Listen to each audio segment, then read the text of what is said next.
Magandang umaga po sa inyong lahat, mga kababayan ko, at sa mga kakilala at kaibigan natin, at sa mga ka-59 natin dyan sa MRT3, yan, sa mga kasamahan natin na nagtatrabaho dyan sa MRT station. So ngayong araw po ay gumawa ako ng video para sa inaalok at nire-recommend kong tinatawag na Kaiser's 3-in-1 savings plan. Yan. So dun sa mga mahilig mag-ipon ng pera, lalo na yung mga sumusweldo dyan, may sweldo man o wala, yan, dapat marunong tayong mag-ipon. So yung ang inaalok ko at nire-recommendo ko sa inyo para sa mga nag-iipon, no, para mas madagdagan, no, ang inyong ipon ay ang Kaiser's 3-in-1, no. Bakit hindi Bangko at Kaiser ang nire-recommenda natin sa paraan ng pag-iipon? So maya-maya ay ipakikilala ko sa inyo ang isa sa mga financial educator yan, na miyembro ng IMG, na siya nagtuturo kung paano, o nagtuturo sa mga baguhan na miyembro ng IMG kung paano mag-ipon ng tama at kumita, no, mula sa mga inipon nating investment o inipon nating pera, no, pamamagitan ng mga investment diyan sa IMG. So mamaya ipapaliwanag niya at nagpapasalamat na rin tayo sa kanyang mga turo, no? At may mga natutunan tayo sa mga itinuturo nila kung paano mag-ipon ng tama sa Kaiser's 3-in-1. So sa mga hindi pa po nakakaalam at may mga pera kayo na nakatabi, ito po yung panahon na pwede niyo ilagak, no? Ayan, kasi maraming malaki ang may tutulong nito sa pamumuhay natin. Okay? So pakinggan po natin ang isa sa mga financial educator ng IMG at makinig po ng mabuti para may matutunan po tayo. Kasi sayang naman yung mga kinikita natin at sa ibang lugar natin inilalagak yung mga inipon natin kung saan hindi naman tayo kumikita, kundi pinagkakakitaan pa yung ating mga sweldo o yung mga kinita natin. So dito tayo mismo ang kikita mula sa ating mga ipon. So pakinggan po natin si Ma'am. Kung sa bangko lang tayo mag-iipon, meron ba tong growth? Wala, di ba? Safe ba sa bangko? Safe hanggang first 500,000 pesos kasi yun yung covered ng PDIC. So safe naman siya at hindi siya magne-negative. Konti nga lang yung itinaas niya.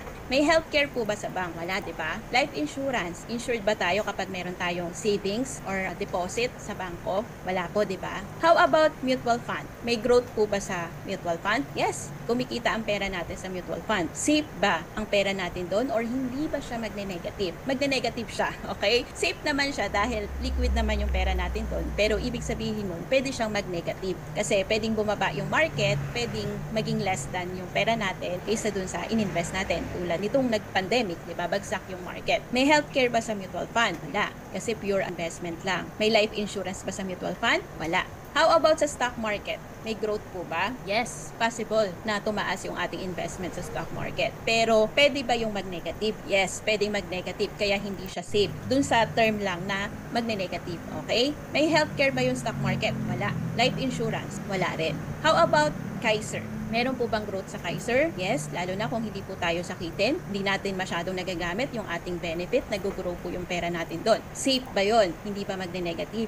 Yes, hindi. Dahil namamanage naman po siya ng tama. Mamaya papakita ko yung projected value niya, hindi naman po siya less than dun sa total na investment mo. May healthcare, syempre, yun na ang purpose nun eh. May life insurance, meron. So kaya po, Kaiser, yung aming recommended na investment or recommended na long-term healthcare. Kasi yung tatlong major financial needs natin ay nasagot ng Kaiser Long-Term Healthcare or Ultimate Kaiser Health Builder. Meaning, hindi naman po tayo lahat kayang, tama po ba? Nag-agree po ba kayo? Hindi po ba tayo lahat kayang pagsabay-sabayin na buuin ang ating financial foundation? Diba hindi natin kayang pagsabay-sabayin na buuin to? Unless sobrang laki ng sweldo natin. Pero pwedeng ma-jumpstart po yung financial foundation natin sa tulong ng Kaiser Long-Term Healthcare.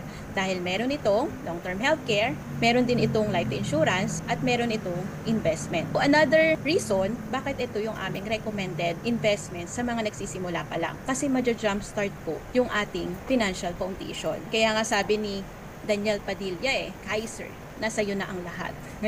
So si Daniel Padilla po ang aming bagong ambassador. Nasa iyo na ang lahat kasi na jumpstart niya yung financial foundation. Pero hindi ko sinasabi na nasolusyonan lahat ng Kaiser. Na jumpstart lang, nasimulan. Kapag tapos na po kayo sa Kaiser, pwede mo pang dagdagan. Okay? Pwede ka pang magdagdag ng life insurance mo, pwede ka pang magdagdag ng investment mo.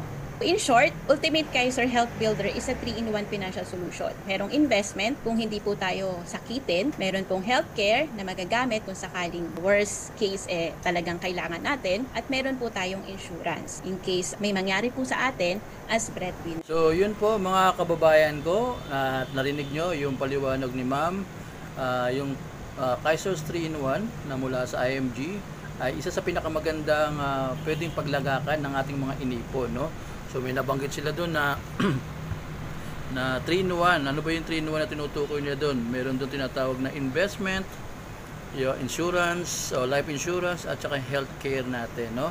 So sa investment, yung pera natin dahil inilagak natin sa Kaiser's ay nagko-compound yun ng ng interest o ng dividends, no? Kung ano mang stocks ang pwede niyang paglagakan. So sila nag-aayos noon. So ang pinakamababa na interest o dividends na pwede nating makuha o madagdag, no, sa inipon nating pera ay mula 3% hanggang 12%. So bihira yan sa mga bangko, no, na pinag-iipunan natin na magbibigay ng ganung kalaking dividendo o interest sa ating mga inipon, no. Sabi nga nila, nag-ipon tayo sa mga bangko, ginamit din nila yung pera natin, ininvest nila, sila lang kumita, pero tayo ni kahit 1% wala tayong nakuha sa kinita nila. So dito ay maaari nating kitain kung ano yung kinikita ng mga bangko. Yun nga, sinasabi nila, i-invest natin yung pera sa Kaiser's, so kikita yung ating mga inipon doon mula 3% hanggang 12%. Bukod pa doon ay may nakaalalay na health insurance, no, na nabanggit kanina. So kung sakali man ay may mga libre, o libre tawag nila doon na kung sakaling kailangan mo ng magpa-check o halimbawa ay masakit ang ipin mo siguro o kung hindi naman malala yung ipin na aayusin, libre yun para sa kanila, o kaya magpapaayos ng mata. So may mga libreng mga salamin diyan, no, na pwedeng ibigay ng Kaiser's, no, pwedeng ilibre din sa atin, no, at sa ilang pang mga benepisyo na may kaugnayan sa healthcare, no.